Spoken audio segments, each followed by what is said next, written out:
मुंबईसह राज्यातील 29 महानगरपालिकांच्या निवडणुकांचे निकाल लागून 4 दिवस उलटले तरी महापौर कोण होणार याचा सस्पेन्स अद्याप कायम होता। मात्र आता राज्य सरकारने या गोंधळावर पडदा टाकत महापौर आरक्षणाची अधिकृत तारीख जाहीर केली आहे। येत्या 22 जानेवारीला मंत्रालयात ही महत्त्वाची सोडत निघणार असून यामुळे अनेक दिग्गजांचे राजकीय भविष्य ठरणार आहे। मुंबईच्या महापौर पदासाठी यंदा नियमांमध्ये मोठा बदल होण्याची शक्यता असून नेमका काय आहे हा नवा ट्विस्ट जाणून घेणार आहोत या बातमीच्या माध्यमातून। नमस्कार, मी मृदुला। राज्यातील 29 महानगरपालिकांच्या सत्ता स्थापनेचा मार्ग अखेर मोकळा झाला आहे। निवडणुकांचे निकाल 16 जानेवारीला जाहीर झाल्यानंतर सर्वच राजकीय पक्षांचं लक्ष महापौर पदाच्या आरक्षणाकडे लागलं होतं।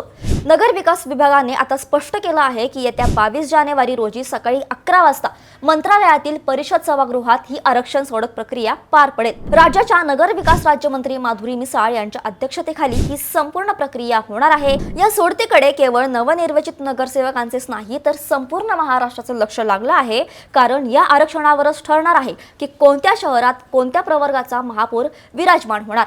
यावेळच्या सोडतीत सर्वात मोठा चर्चेचा विषय ठरत आहे ती म्हणजे मुंबई महानगरपालिका।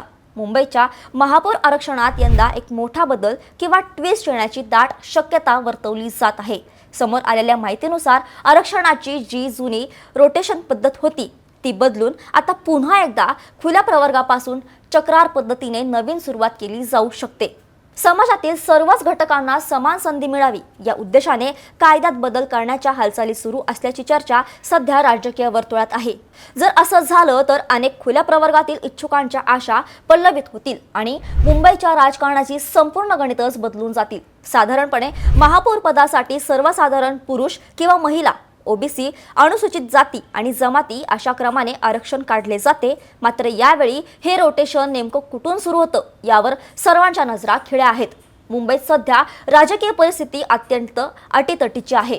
89 जागांसह भाजप सर्वात मोठा पक्ष ठरला असून महायुतीकडे स्पष्ट बहुमत असल्याचं चित्र आहे। मात्र उद्धव ठाकरे यांच्या शिवसेनेकडेही 65 जागा असून त्यांचे 2 नगरसेवक अनुसूचित जमाती प्रवर्गातील आहेत। जर योगायोगाने मुंबईचे महापौर पद अनुसूचित जमातीसाठी राखीव झाले तर उद्धव ठाकरेंसाठी ही मोठी लॉटरी ठरू शकते। म्हणूनच 22 जानेवारीची ही तारीख दोनही बाजूंच्या नेत्यांसाठी श्वास रोखून धरायला लावणारी आहे।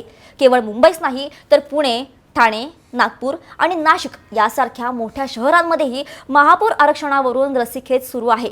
पुण्यात भाजपने 119 जागांसह निर्विवाद वर्चस्व मिळवलं असलं तरी तिथल्या महापौराची खुर्ची कोणासाठी राखीव निघणार यावरच भाजपमधील इच्छुकांची गर्दी विभागली जाणार आहे। नगरसेवक विभागाच्या या निर्णयामुळे आता राज्यातील सर्व 29 महापालिकांमध्ये प्रशासकीय राजवट संपून लोकप्रतिनिधींच्या हाती सत्ता येण्याची प्रक्रिया वेगवान झाली आहे।